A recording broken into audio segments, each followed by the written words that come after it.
오늘 본문을 통해서 사자를 통해 인도하시는 하나님이라는 제목으로 말씀의 은혜를 함께 나누겠습니다. 오늘 우리가 읽은 본문에 하나님께서 두 가지 말씀하시는 것을 보게 됩니다. 첫 번째는 사자를 보내어 인도할 것이다 라는 것이고, 두 번째는 우상을 섬기지 말라는 것입니다. 여기서 말하는 사자는 이제 하나님이 보내시는 어떤 사람이 될 수도 있고 어떤 환경이 될 수도 있고 하나님께서 베푸시는 앞서 인도하시는 은혜라고 말할 수 있습니다. 지금 이 이스라엘 백성들이 어디에 있습니까? 지금 시내산에 지금 잠깐 머물러 있죠. 애굽에서 나와가지고 지금 가나안을 향해 가고 있습니다. 가나안이 목적지죠. 애굽에서 가나안으로 가고 있는데 이 중간에 지금 시내산에서 잠깐 머물고 여기서 한 10개월 정도 머무는 가운데에 하나님의 말씀을 받게 됩니다. 대표적인 게 이제 십계명이죠. 십계명을 비롯해서 율법을 이제 시내산에서 모세를 통해서 받게 됩니다. 그 율법을 받는 가운데에 이제 그 중간에 주어진 말씀이 바로 오늘 본문이죠. 뭐라고요? 하나님이 너희를 인도하겠다라는 것이고, 두 번째는 우상을 섬기지 말라는 것은 이제 그 하나님이 인도하시는 그 땅에 들어가거든, 하나님이 인도하시는 땅은 가나안 땅이죠. 그 땅에 들어가거든 우상 섬기지 말아라, 이제 그 말씀을 하신 것을 보게 됩니다. 그래서 오늘 그 21절에도 보시면은 그의 목소리를 청정해라, 22절에 그의 목소리를 청정해라 계속해서 말씀하고 있죠. 하나님이 보내시는 그 사자에. 그래서 이 사자라고 하는 것은 누굴까? 과연 하나님이 보내신 사자가 누굴까? 이 사실 그 정확히 알기는 쉽지 않습니다. 그래서 하나님이 이스라엘 백성들 그 애굽에서 가나안까지 인도하실 때는 모세를 통해서 인도하셨죠. 그리고 가나안 땅 정복할 때는 누굽니까? 여호수아를 중심으로 이제 가나안 땅을 정복했죠. 그래서 모세와 여호수아를 가리켜서 본문에 이 사자라고 말씀하시는 것일까? 그거는 아닌 것 같습니다. 왜냐하면 이 사자가 계속 동일한 인물로 나오니까. 그래서 이 사자라고 하는 것은 어떤 구체적인 사람이기보다는 하나님께서 어떤 역사하시는 그런 하나님의 그 은혜라고 말할 수 있습니다. 하나님이 인도하시는 거예요. 구름기둥, 불기둥이라고도 할 수도 있겠죠. 불기둥, 구름기둥이 가나안 땅 그 들어가기 직전까지 인도하셨으니까 그 사자가 이제 인도를 하시는 거예요. 그리고 또 가나안 땅 정복할 때도 하나님이 함께 하셨죠. 그 뭐 이스라엘 백성들 뭐 오합지졸 난민에 불과한데 그 가나안 땅 원주민들 어떻게 이겼습니까? 하나님이 함께 하셨으니까 이긴 것이죠. 하나님이 지원 사격해 주시겠다, 이제 그런 얘기죠. 이스라엘 하마스 그 전쟁일에 보니까 가자지구 전투하기 직전에 먼저 이 폭격을 하죠. 공중 폭격. 모든 전쟁이 다 그렇죠. 그 공군이나 그 미사일 폭격을 통해서 이제 먼저 아주 초토화를 시키고 난 다음에 그 다음에 이제 이 보병이 들어가게 됩니다만은 이 공군과 미사일의 폭격이 이렇게 중요한 거예요. 만약에 그 지원 사격 없이 그냥 보병이 들어가면요 엄청난 그 피해를 서로 간에, 거의 모든 전쟁이 그렇죠. 지금 하나님께서 공중 지원을 해주시겠다, 그런 얘기입니다. 그냥 들어가는 것이 아니라 그냥 생짜배기, 우리가 세상 말로 맨 땅에 해당하는 것이 아니라 하나님이 적극적으로 지원해주고 적극적으로 밀어주고 적극적으로 도와주시겠다, 인도해 주시겠다. 너희들 혼자가 아니라 내가 너희와 함께한다, 그 말씀을 하시는 것이죠. 여러분이 가나안 땅 가는 길이 물론 뭐 빨리 가면 10일이면 갑니다만은, 근데 이제 그 광야를 통해서 하나님이 인도하시죠. 이 광야길이 얼마나 힘들겠습니까? 거기 물도 안 나오고 양식도 없고. 그런데 하나님이 도와주시면은 이 모든 어려움들을 하나님이 이기게 주시겠다라고 말씀하시는 것이죠.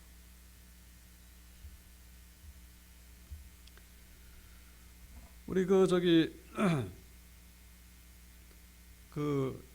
지구상에서 제일 높은 곳이 에베레스트 산이지 않습니까? 다 아시죠? 8,848m.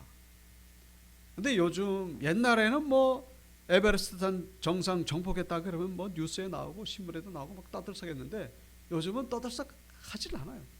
뭐 에베레스트 정상 정복했다, 뭐 장애인이 의족으로 정복했다 이런 정도는 나오지만은 뭐 그냥 뭐 어떤 누가 정복했다 그러면 나오지도 않아요. 왜냐? 하도 많이 올라가니까. 한 1년에 1,000명 정도 올라간다고 합니다. 그러니까 뭐 그 누구도 뉴스에 나올 수가 없죠. 그런데 초기에는 이게 올라가는 게 너무나 힘들었기 때문에 아주 그 대단한 업적이 아닐 수가 없죠. 우리나라가 고상돈인가요? 그분이 이제 에베레스트 산 우리나라 사람으로는 처음이죠. 그 전 세계적으로만 한 50번째 정도 된다고 합니다. 근데 첫 번째로 올라간 사람이 누구냐? 그 세 번째 줄 나오죠. 에드먼드 힐러리라고 하는 사람입니다. 그 뉴질랜드 사람인데 1953년도에 5월 29일 날 에베레스트에 처음으로 인류 최초로 올라간 거죠. 아주 대단한 역사적인 순간이 아닐 수 없습니다. 그런데 저 사진은 누구냐? 에드먼드 힐러리가 아니라 바로 텐진 노르가이라고 하는 셀파입니다. 셀파 혹시 들어보셨죠? 그 등산객들의 앞길을 인도해 주는 사람이 바로 그 네팔에 사는 원주민들 셀파예요. 그 왜 에드먼드 힐러리 사진이 안 나오고 저 셀파의 사진이 나왔느냐? 이 셀파가 사진을 찍어줘야 되는데 사진 찍는 방법을 모르는 거예요. 그래가지고 어쩔 수 없이 그냥 그 뉴질랜드의 이 에드먼드 힐러리가 사진을 찍어준 거예요. 그러니까 사진에 나온 사람은 셀파가 나온 게 된 거죠. 정작 올라가야 될 사람은 뉴질랜드 사람인데 셀파가 올라가게 된 거예요. 근데 지금 우리가 여기서 가만히 생각해 볼 것은 정말 실제로 사실적으로 누가 가장 먼저 올라갔느냐 이렇게 따지고 본다면은 뉴질랜드 사람이 아니라 네팔 사람이라는 것을 부인하기 어렵죠. 그 셀파 사람이 인도했기 때문에. 그래서 이 셀파가 없었으면요 이 뉴질랜드 사람이 과연 올라갈 수 있었겠느냐? 올라가기 힘든 거예요.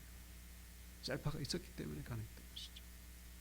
이 셀파는요 이 네팔 지역에 늘 살고 있기 때문에 이 고산병도 없고 아주 그 등산하기에 아주 적합한 그런 신체적인 조건을 가지고 있죠. 그런데 에베레스트 산 아닌 곳에서 사는 사람들은요 그 가면은 그 저 베이스 캠프에서 한 달씩 머물고 있다가 정상에 올라간다고 해요. 왜냐하면 그냥 올라가면요 이게 적응이 안 돼가지고 고산병에 그냥 막 죽기도 하고 막 그런다는 것이죠. 셀파의 이 역할, 오늘 본문에 나오는 하나님이 보내신 사자가 바로 그와 같은 역할을 하고 있다라는 사실. 이 셀파가 없었으면은요 이 뉴질랜드 사람이 정상에 올라가지 못했듯이 이스라엘 백성들도 마찬가지입니다. 하나님이 보내신 사자가 없었다면은 가나안 땅에 들어가지 못했다라는 것이죠. 가나안을 횡단하지도 못하고, 왜냐하면은 이 그 광야입니다만은 거기 아말렉 족속이라든가 블레셋 족속이 살아가지고 이스라엘 백성들 오면요 이게 웬 떡이라면서 산적같이 해적같이 덤벼들면요 이게 당연할 수가 없는 거예요. 그리고 가나안 거기 도착했다고 해도 가나안을 어떻게 정복합니까?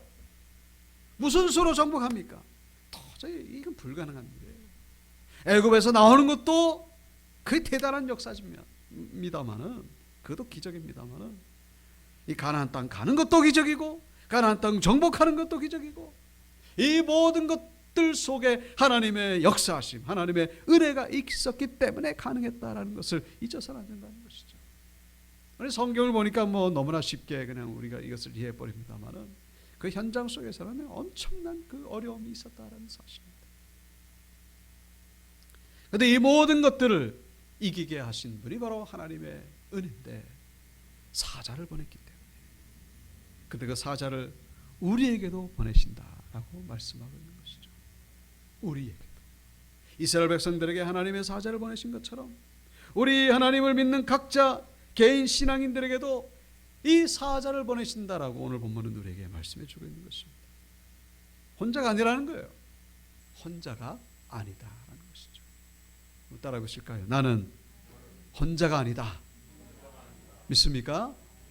우리 인생길에 어려움을 당하는 경우가 얼마나 많습니까? 광야를 만날 때가 얼마나 많고 블레셋 아말렉 족속을 만나는 경우가 얼마나 많습니까? 그것이 질병이 될 수가 있고 물질의 어려움이 될 수가 있고 환경의 어려움이 될 수가 있고 그때마다 우리가 기억해야 된다. 하나님은 이스라엘 백성들을 인도하신 것처럼 우리의 삶을 인도하신다라는 사실. 하나님 우리에게 셀파를 보내신다라는 것. 보이지 않는 셀파가 우리와 늘 함께 있는 거예요. 마태복음 18장 10절 삼가 이 작은 중에 하나도 없인 여기지 말라. 너에게 말하노니 그들의 천사들이 하늘에서 하늘에 계신 내 아버지의 얼굴을 항상 배옵느니라. 이 작은 자라고 하는 것은 이 나이가 어린 사람 이런 얘기가 아니라 정말로 힘이 없고 보잘것없는 뭐 의지할 데가 없는 그런 사람이죠. 가고 싶은 데는 많아도 오라는 데는 없는 그런 사람들, 세상적으로 그런 어떤 힘이 없는 사람들, 그런 사람들에게 하나님이 어떻게 한다는 거예요? 그들의 천사들이 늘 하나님과 교통하는 가운데에 하나님의 돌보심을 경험하게 된다는 것을 말씀하고 있습니다. 히브리서 1장 14절 마찬가지죠. 모든 천사들은 섬기는 영으로서 구원받을 상속자들을 위하여 섬기라고 보내심이 아니냐. 하나님이 우리에게 이거를 가르쳐서 우리 수호천사라고 그러죠. 수호천사. 하나님이 지켜주신 천사. 우리 각자에게 이 천사를 보내셔가지고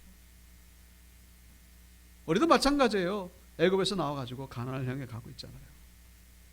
애굽이 뭡니까? 저 세상이죠. 세상에서 죽을 수밖에 없었던 우리를 하나님이 예수님의 은혜로 우리를 끄집어내셨습니다. 우리는 집이 광야 가운데 있는 거예요. 지금 가나안 땅 들어가기 전까지 우리는 혼자가 아니라 하나님이 보내신 사자의 인도함을 받게 된다는 것을 오늘 보면 우리에게 말씀해 주고 있습니다. 하나님께 소망을 두시는 가운데에 날마다 앞으로 나아가시는 우리 성도님들 되시기를 주의 이름으로 축원드립니다. 자, 두 번째 메시지가 뭐라고요? 우상을 섬기지 말라는 것입니다. 우상을 섬기지 말라. 여러분, 우리가 이 가나안 땅 들어가는 이 이스라엘 백성들을 보면서 한 가지 질문할 수가 있죠.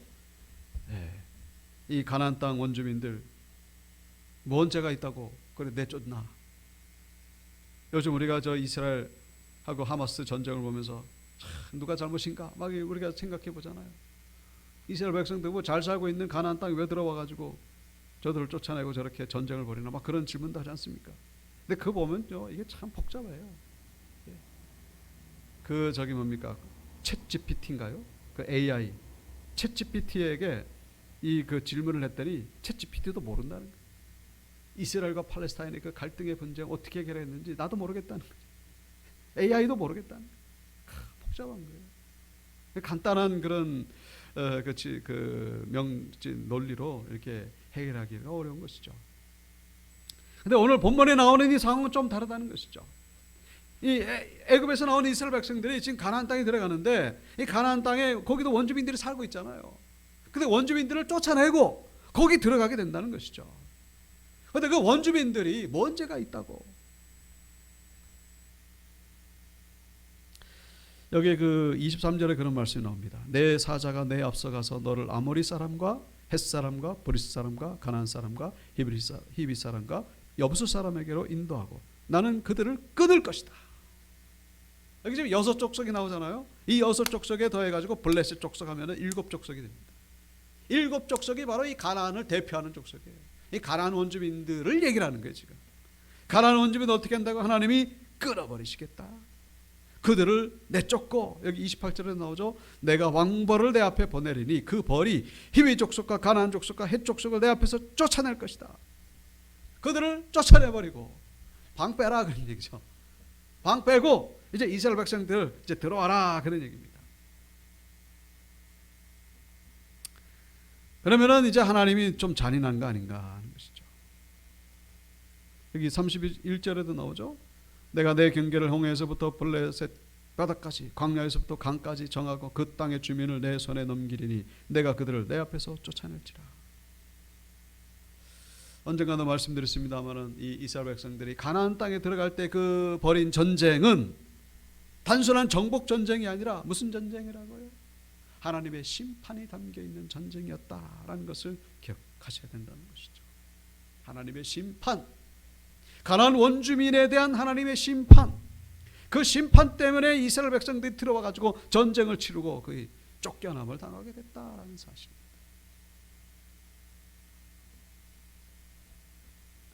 창세기 15장에 보시면요, 창세기 15장은 이제 오늘 본문에서 한 500년 전에 일어난 아브라함에게 하신 말씀이거든요. 하나님이 아브라함에게 하신 말씀, 저기 창세기 15장이죠. 아브라함은 한 주전 2000년경이고 오늘 본문 이 모세는요 주전 1500년이에요. 제가 이제 그 성경 파노라마 이제 주일 오후에 이제 할 예정인데 한 달 내로 할 것 같습니다. 자, 이 아브라함과 모세는 한 500년 정도 이 간격이 있습니다. 그러니까 아브라함 때 하나님이 뭐라 그러셨냐면요, 이제 500년 뒤에 일어날 일.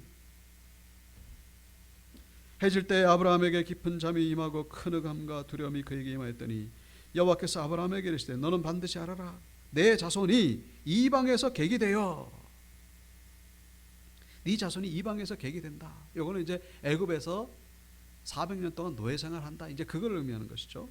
그들을 섬기겠고 그들은 400년 동안 내 자손을 괴롭히리니 그 다음에 그들이 섬기는 나라를 내가 징벌할지며, 이 출애굽이죠. 그 후에 내 자손이 큰 재물을 이끌고 나오리라. 이제 출애굽하게 될 것이다. 출애굽에 이제 들어가서 노예 생활하다가 400년에 다시 나오게 될 것이다. 그 얘기죠. 너는 장수하다가 평안히 조상에게로 돌아가 장수될 것이요 내 자손은 4대 만에 이 땅으로 돌아오리니. 4대 만에. 그러니까 애굽에 들어가잖아요. 이스라엘 백성들이 그 요셉 때 그 기근 때문에 그 창세기 나오지 않습니까? 요셉이 애굽에 노예로 팔려가 가지고 그리고 또 기근이 임해 가지고 이 양식을 사러 갔다가 거기서 요셉 만나 가지고 야, 요셉이 이제 부모님 다 모시고 애굽에 내려와서 살아라. 그래 가지고 애굽에 들어가서 살게 된 거예요. 애굽에 들어가 가지고 몇 년 동안, 그때부터 400년 동안 사는 거예요. 400년 동안 살다가 이제 노예 생활을 하게 된 거죠. 그러다가 다시 가나안으로 돌아오게 된다. 그 얘기가 이제 16절의 말씀이죠. 내 자손은 4대 만에 이 땅으로 돌아오리니. 4대 만에. 그 4대라고 하는 것은 애굽에 들어갔을 때부터 애굽에 나올 때까지 그게 4대예요. 4대. 4대. 그러니까 들어갈 때 이제 그 요셉의 형제 가운데 레위가 있거든요. 레위의 후손이 이제 모세거든요. 그러니까 레위부터 모세까지가 4대입니다. 4대. 4대 만에 이제 돌아오리니. 그 다음이 중요해요. 이는 아모리 족속의 죄악이 아직 가득 차지 아니함이니라 하시더라. 아모리 족속이 죄악이 가득 찰 때에 돌아오게 된다. 그런 얘기죠. 아모리 족속이 이제 오늘 본문에 나오는 그 가나안을 대표하는 그 족속 가운데 아모리 족속이 가득 차게 되면은, 그러면 그때 이제 하나님이 이제 일하시는 거예요. 이스라엘 백성들 애굽에서 끄집어내 가지고 가나안 생활하게 해 가지고 가나안 땅에 탁 들어가면서 아모리 족속을 다 몰아내는 겁니다. 아모리 족속을 왜 몰아내신다고요? 아모리 족속이 죄악이 가득 찼기 때문에. 우리 집에 정화조 있지 않습니까? 변이 가득 차면은 그 다 쏟아내거든요. 정화조 차가워가지고 다 쏟아내. 마찬가지예요. 이 가나안에 죄악이 가득 찬 거예요. 가득 차가지고 이제는 때가 된 거예요. 그 죄악이 뭐 때문에 그렇게 된 겁니까? 그 가나안 원주민들이 섬기는 우상숭배 때문에. 우상숭배 때문에 죄가 가득 찬 거예요. 이제 더 이상 봐줄 수가 없는 거예요. 창세기 6장에 그 노아 홍수 심판 나오죠. 그때 노아 홍수 심판 직전에도 그런 구절이 나오죠. 사람의 죄악이 세상에 가득함이니라. 죄악이 가득했기 때문에 노아 홍수 심판이 임하게 되었다. 그 얘기죠. 가득해가지고 더 이상 비상 연료통이 없어요. 가득 찼기 때문에 이제 하나님의 심판이 하나님의 때죠. 홍수 심판이 임했던 것처럼 이 가나안 땅도 이 원주민들의 죄악이 가득 찼기 때문에 하나님이 심판하신데, 그 심판의 도구로 쓰임 받은 자들이 누구라고요? 출애굽한 이스라엘 백성들. 출애굽한 이스라엘 백성들이 이제 자기네들은 몰라요. 이스라엘 백성들은 자기네들 왜 나왔는지도 모르고 어디로 갔는지도 잘 모르고. 근데 성경은 우리에게 말씀해 주고 있죠. 이것이 바로 하나님의 심판의 역사였다. 물론 그 원주민들은 인간적으로 항의할 게 있겠죠. 그러나 이 세상은 그렇게 돌아가지 않습니다. 영적인 원리로 돌아간다는 사실. 이스라엘과 저 하마스의 전쟁도 어떻게 보면 영적으로 좀 볼 필요가 있겠죠. 그러면 좀 해석이 달라지겠습니다만은 좀 하기 어려운 부분이 있죠. 복잡하기 때문에.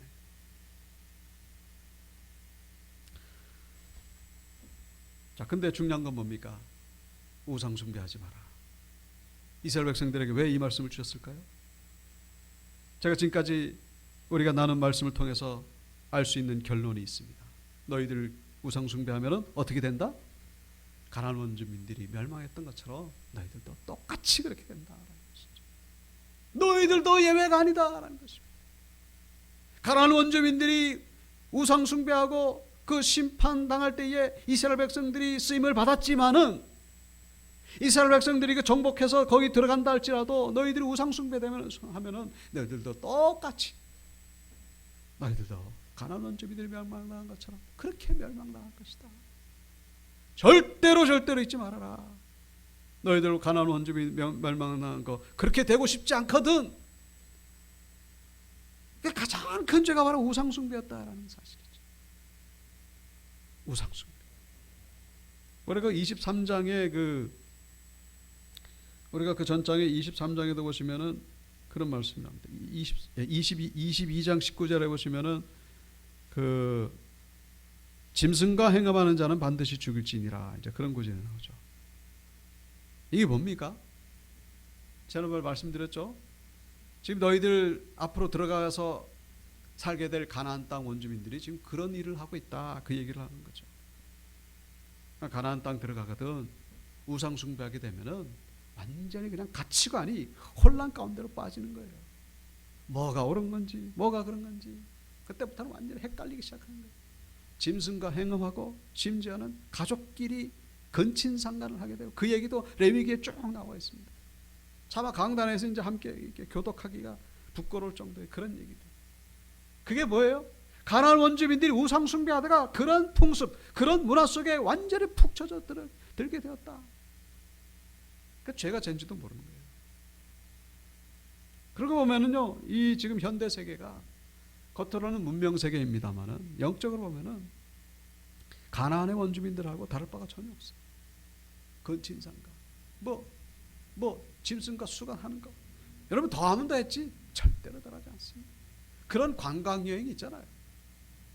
저쪽에 북유럽 가보면 네덜란드 같은데 거기는 아주 엄청납니다. 아주 문명화된 나라일수록 점점 더 그런 거예요. 우상 숭배하지 말아라. 자, 그러니까 오늘 말씀의 제목이 뭡니까? 하나님의 사자를 통하여 인도하신 하나님. 하나님의 사자를 통해서 우리가 지금 저 가나안을 향해 가고 있죠. 가나안을 향해 가고 있는데 두 가지 어려움은 뭐냐? 첫 번째는 고난이죠. 고난입니다.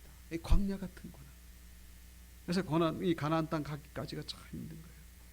그래서 질병이라든가 물질 어려움 때문에 중간에 포기하는 그런 분들이 많이 있거든요. 그런데 하나님이 사자를 보내주신다고 말씀하셨거든요. 그 사자를 셀파를 우리가 붙잡으면은 우리는 승리할 수가 있다라는 사실입니다. 근데 또 한 가지 어려움이 뭡니까? 그게 바로 우상숭배다라는 사실입니다. 가나안에 도착하기 전까지 우리를 힘들게 하고 우리를 넘어뜨리게 하는 두 번째 요소가 바로 이 죄의 유혹이다라는 사실입니다. 기껏 사자의 인도함을 받다가 힐끗힐끗 우리가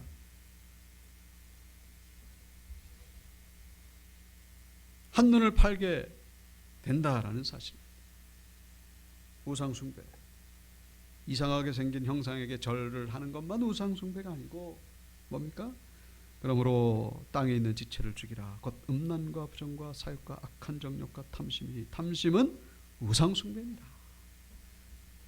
우상숭배가 다른 게 아니라 바로 내 안에 있는 그 욕심으로 가다 할 때, 내 정욕으로 가다 할 때, 그게 바로 우상숭배다라는 사실입니다. 그 우상숭배하는 자들의 그 특징이 있죠. 예배를 점점 멀리하게 됩니다. 이번 주일 우리 말씀의 제목이 하나님을 가까이 하라. 근데 예배와 멀어지는 거예요. 그게 뭐라고요? 내 안에 지금 이 우상숭배가 지금 들어오기 시작했다라는 사실이죠. 예배를 점점 멀리하고, 기도를 점점 멀리하고, 말씀을 점점 멀리하고, 뭐 다른 게 아니에요. 우리는 어떤 증상을 통해서 내가 어떤 질병이 있구나 그걸 알 수 있지 않습니까? 영적인 것도 마찬가지다라는 사실. 내가 지금 하나님과 멀어지고 있구나, 내 안에 지금 우상 숭배가 들어오고, 그러면 어떻게 됐냐? 가나안 원주민들처럼. 이스라엘 백성들도 가나안 땅 정복했잖아요. 나중에 어떻게 되죠? 쫓겨나지 않습니까? 쫓겨나잖아요. 그 쫓겨난 사건이 뭐라고요? 바벨론 포로 사건. 바벨론 포로 사건. 늘 말씀드렸지 않습니까? 그대로 된 거예요. 그대로 된 겁니다.